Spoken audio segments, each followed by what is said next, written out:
Your copy doesn't have to be the smartest in the land to be the highest converting in the land.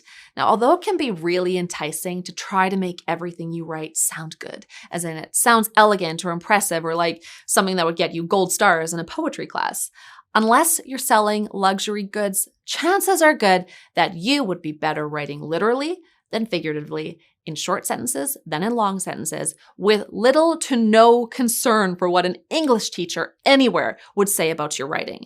Now, here's how I think about this. Write for a Walmart audience, not a Bloomingdale's audience. I heard someone say this about American politics in 2020. You'll lose if you think of Americans as a high-class brand. They said to win in America, you need to think of your audience as a Walmart audience. And to be fair, that's nothing against Walmart or Wal-Mart Shoppers. There is a lot to be said for just being really, really real about who's reading. I mean, there's almost never a need to be highfalutin.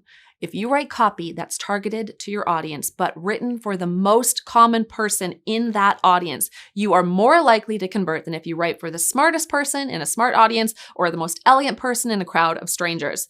Don't write to impress with your word choice or your sentence structures. Instead, before you start writing, literally say this to yourself: "Attention Walmart shoppers."